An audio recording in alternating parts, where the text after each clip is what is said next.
Hello friends, नमस्कार। मैं प्रियंका स्वागत करती हूँ आप सभी का आपके अपने चैनल टारगेट टीचर जॉब में और टारगेट यूपीटेट सीटेट ऐप में।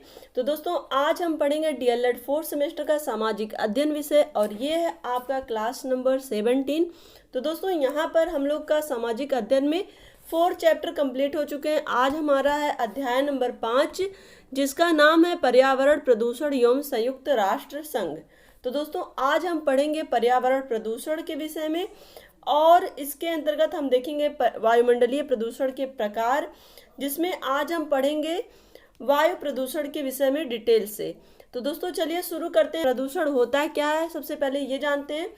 दोस्तों, यहाँ देखिए, प्रदूषण शब्द अंग्रेजी के पॉल्यूशन शब्द से बना है, जिसका तात्पर्य किसी भी प्रकार की बाहरी शक्तियों द्वारा पर्यावरण में असंतुलन की स्थिति पैदा होने से है। और यह असंतुलन की स्थिति प्राकृतिक एवं सांस्कृतिक दोनों प्रकार के वातावरण के लिए क्षतिपूर्ण होती है, जिसे पर्यावरण प्रदूषण की समस्या कहा जाता है। तो दोस्तों, यहाँ पर हम देखें, जो प्रदूषण होता है उसका अंग्रेजी शब्द क्या होता है? पॉल्यूशन।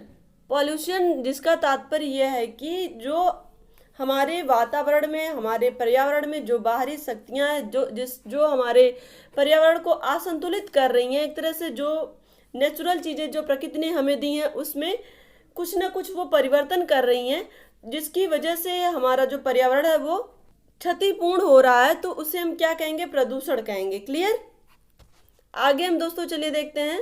वायु, जल, स्थल के भौतिक, रासायनिक तथा जैविक गुणों में होने वाला अवांछनीय परिवर्तन जो जीवों पर प्रतिकूल प्रभाव डालता है, प्रदूषण कहलाता है। दोस्तों, यहाँ पर देखिए, सबसे ज्यादा सोचने वाली बात क्या है कि हमें कैसे पता चलेगा कि प्रदूषण है। प्रदूषण दोस्तों मानव जीवन को प्रभावित करता है, प्रत्यक्ष रूप से भी और अप्रत्यक्ष रूप से भी। जैसे दोस्तों, यहाँ पर अगर हम बात करें, अगर प्रदूषण रहेगा तो वायु प्रदूषण अगर है तो हमें सांस लेने में दिक्कत हो सकती है, और जल प्रदूषण है तो हमें जल से संबंधित बीमारियां हो सकती हैं। तो इस तरह से हम बात करें तो वायु, जल, स्थल सब में भौतिक, रासायनिक तथा जैविक गुणों में उसके जो भी अपने गुण हैं, चाहे वो वायु हो या जल हो या स्थल हो, सबके अपने गुण होते हैं जो कि मानव जीवन के लिए बहुत ही महत्वपूर्ण होते हैं। लेकिन जब ऐसे रासायनिक तथा जैविक गुणों में वायु तथा जल के कोई परिवर्तन आ जाता है तो वो एक तरह से जीवों के लिए प्रतिकूल नहीं रह जाता। हम जो मानव है, मानव जाति के लिए वो अनुकूल नहीं रह जाता। तो उसे हम क्या कहते हैं? यानी कि वो मानव जीवन पर प्रतिकूल प्रभाव डालता है, तो उसे हम कहते हैं प्रदूषण। क्लियर? तो दोस्तों, यहाँ पर हम देखें वायुमंडलीय प्रदूषण के प्रकार। प्रदूषण निम्न प्रकार के होते हैं। इसमें देखिए, पहला है वायु प्रदूषण यानी कि एयर पोल्यूशन, जल प्रदूषण वाटर पॉल्यूशन, भू प्रदूषण मृदा प्रदूषण जिसे हम कहते हैं सॉइल पोल्यूशन, और नंबर 4 पर है रेडियोधर्मी प्रदूषण, रेडियो एक्टिव पॉल्यूशन, और नंबर 5 पर है ध्वनि प्रदूषण यानी कि साउंड पॉल्यूशन।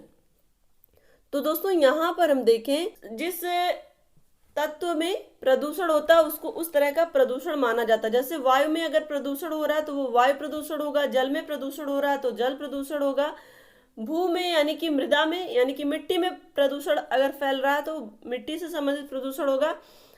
और इसी तरह से अगर हम बात करें रेडियोधर्मी प्रदूषण की, या फिर इसी तरह से हम बात करें रेडियोधर्मी प्रदूषण यानी कि रेडिएशन जो होता है। और यहाँ पर हम देखें तो ध्वनि प्रदूषण जो कि साउंड पॉल्यूशन से है, जहाँ पर हमारे यहाँ दिन प्रतिदिन मोटर गाड़ी बढ़ती जा रही है उनकी संख्या, जिसकी वजह से उनके जो हॉर्न है उसकी वजह से भी पॉल्यूशन होता है, उनके धुएं से भी पॉल्यूशन होता है। तो इस तरह से अलग अलग तरह के प्रदूषण हमारे वायुमंडल में देखने को मिलते हैं। तो दोस्तों, यहाँ पर देखिए, ये आपके 2019 में पूछा हुआ है वायु प्रदूषण के विषय में, इसलिए मैंने यहाँ लिख भी दिया है। तो दोस्तों, वायु प्रदूषण किसे कहते हैं? सबसे पहले हम जानते हैं, वायु विभिन्न गैसों का मिश्रण है। इसमें समस्त गैसों का निश्चित अनुपात होता है।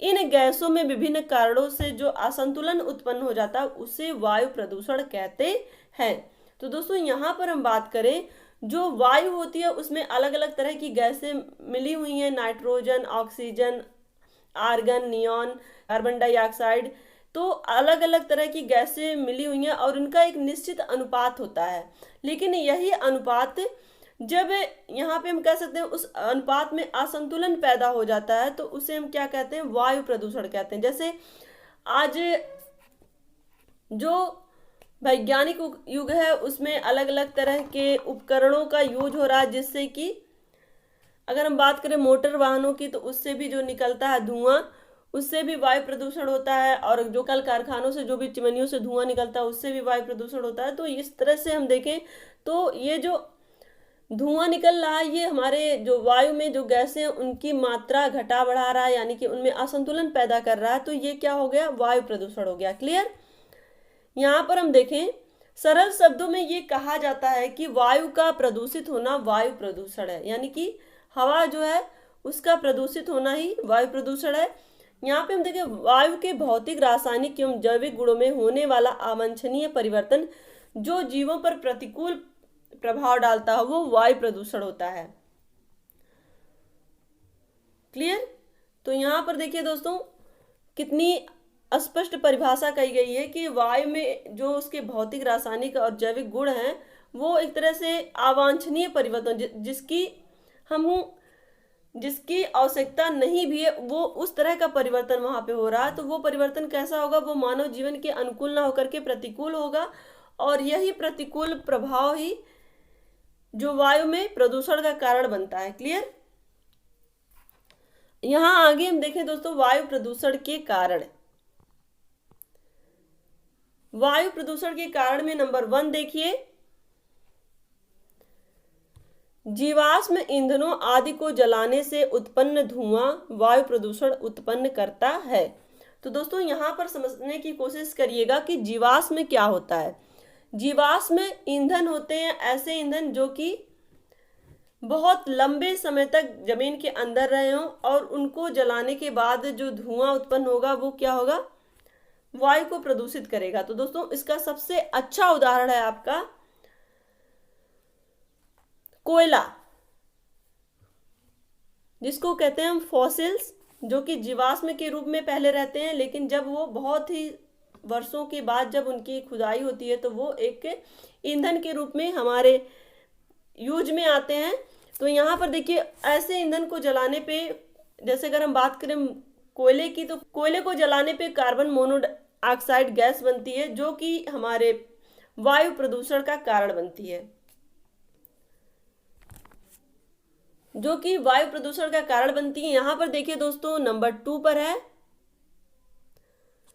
एसी, रेफ्रिजरेटर आदि को चलाने से क्लोरोफ्लोरोकार्बन उत्सर्जित होता है जो वायु को प्रदूषित करते हैं। तो दोस्तों एसी और रेफ्रिजरेटर ये दोनों ही हमारे वायु को बहुत ही तीव्र गति से प्रदूषित कर रहे हैं, जिसकी वजह से उसमें जो क्लोरोफ्लोरोकार्बन CFC ये गैस जो होती है ये काफ़ी मात्रा में उत्सर्जित होती है और इसी वजह से जो वायु है वो प्रदूषित होता है। क्लियर।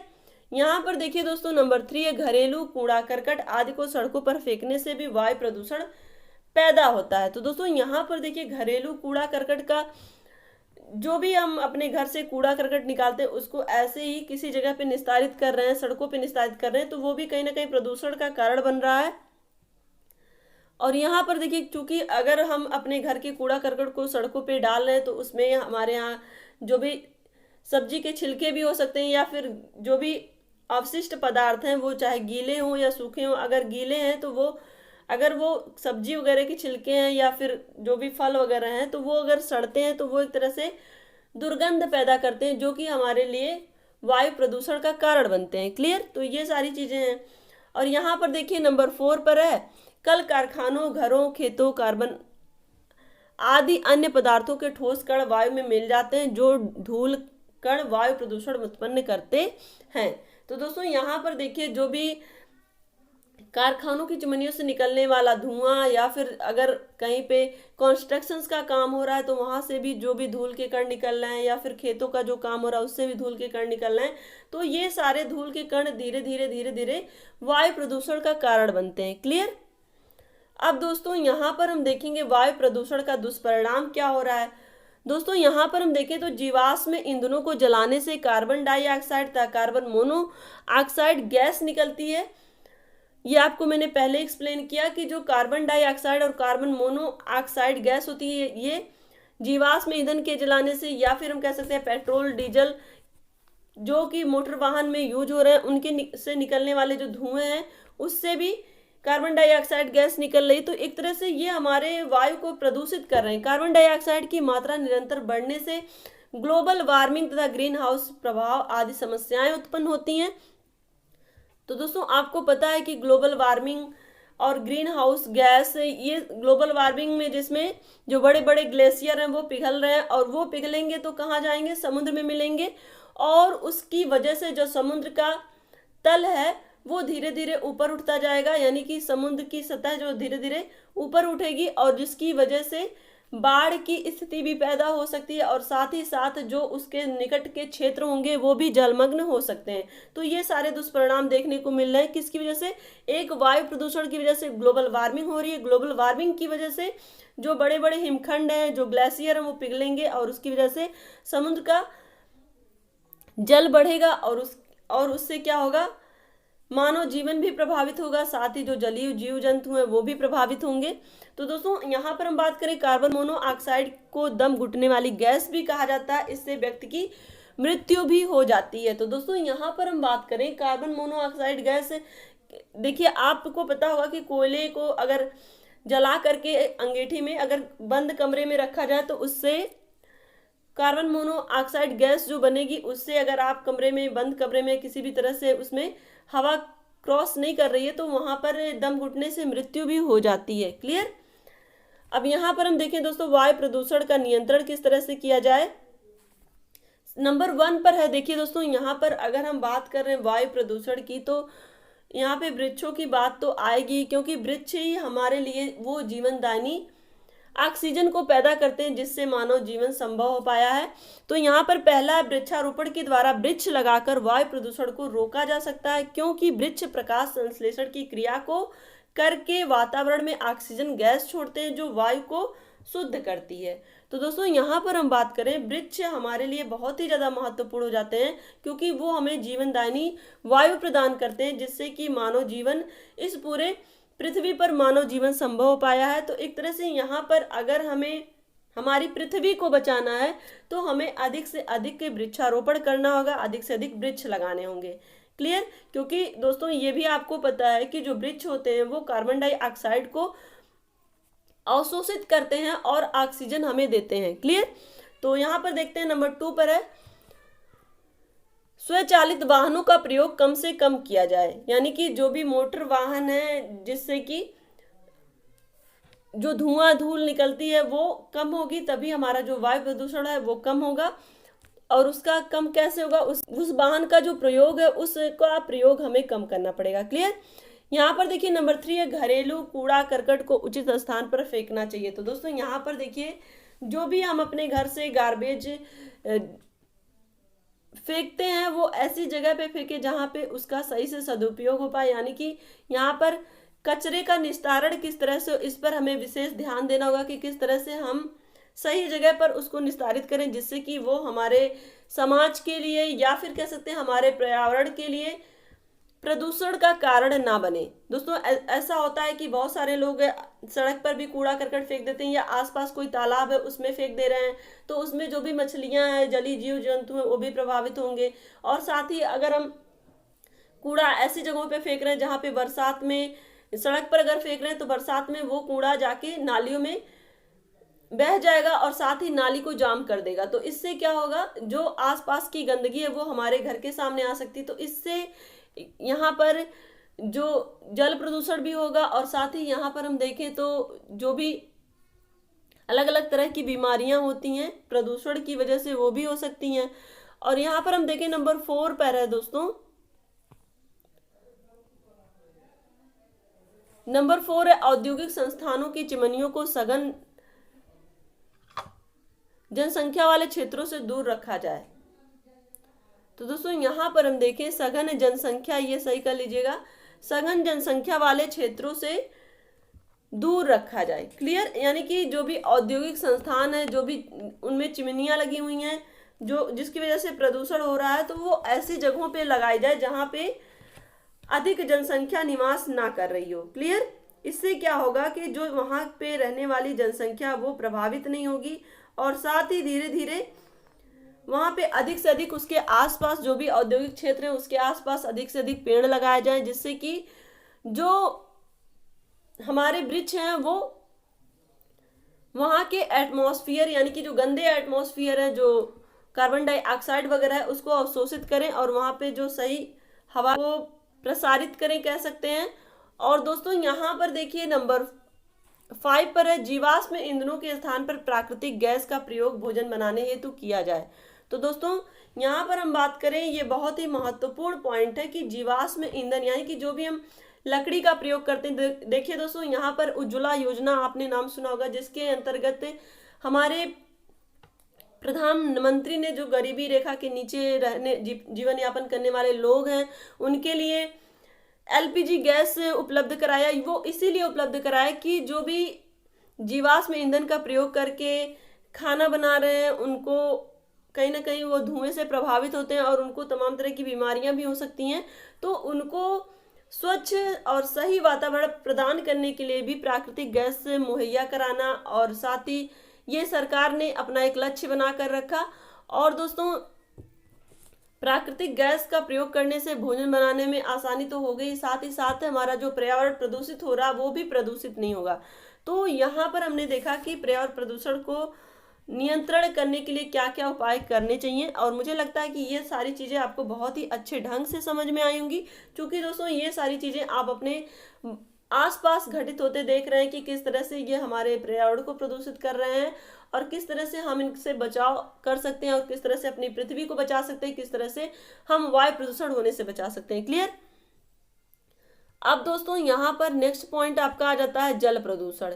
तो जल प्रदूषण में आज केवल हम जल प्रदूषण के अर्थ को समझेंगे कि जल प्रदूषण होता क्या है, और नेक्स्ट वीडियो में हम लोग देखेंगे जल प्रदूषण के कारण, जल प्रदूषण के नियंत्रण, इन सब के विषय में हम देखेंगे। तो दोस्तों यहाँ पर देखिए डिटेल से पढ़ाने का मेरा मेन मोटो यही है कि आप चीज़ों को और अच्छे ढंग से समझिए, कि अगर आपको एग्जाम में आ जाए तो ये ना रहे कि हमें इसे लर्न करना, बल्कि हम इसको केवल समझ के चलेंगे, अपने एग्जाम में हम आराम से लिख ले जाएंगे। क्लियर? तो यहाँ पर देखिए जल प्रदूषण क्या है। जल सभी जीवों हेतु अत्यंत महत्वपूर्ण है। तो दोस्तों जिस तरह से वायु हमारे लिए प्राण दायिनी है, कह सकते हैं, उसी तरह से जल भी हमारे लिए बहुत ही ज्यादा महत्वपूर्ण है। इसीलिए कहा भी जाता है कि जल ही जीवन है।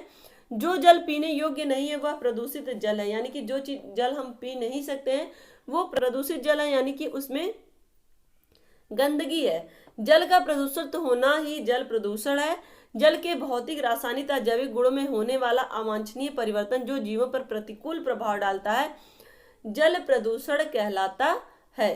तो दोस्तों यहाँ पर देखिए जल में प्रदूषण हमें कैसे पता चलता है, अगर वो जल पीने योग्य नहीं यानी कि वो प्रदूषित है, वो उसमें कुछ ना कुछ ऐसे अवांछनीय तत्व मिले हुए हैं जो हमारे लिए अनुकूल नहीं है, कह सकते हैं, जो हमारे स्वास्थ्य के लिए लाभदायक नहीं है और जिसे हम पी नहीं सकते हैं। क्लियर? तो दोस्तों आगे हम देखेंगे जल प्रदूषण के कारण। आज के लिए बस इतना ही। वीडियो को लाइक कर दीजिएगा और कमेंट करके हमें जरूर बताइएगा कि हमारा ये प्रयास आपको कैसा लगता है दोस्तों। और ये वीडियो अपने दोस्तों के साथ शेयर करिएगा, अपने फ्रेंड सर्किल और जो भी आपके कॉलेज ग्रुप है उसमें शेयर करिएगा। और अगर आप चैनल पर नए हैं तो प्लीज़ चैनल को सब्सक्राइब करके बेल आइकन बटन को जरूर प्रेस कर दीजिएगा, जिससे हमारे सभी वीडियोज की नोटिफिकेशन आपको मिल सके। तो इसी तरह से आप अपनी मेहनत जारी रखिए, अपना ध्यान रखिए, अपनों का ध्यान रखिए, अपने आसपास सफाई रखिए। हमसे जुड़ने के लिए थैंक यू सो मच। जय हिंद।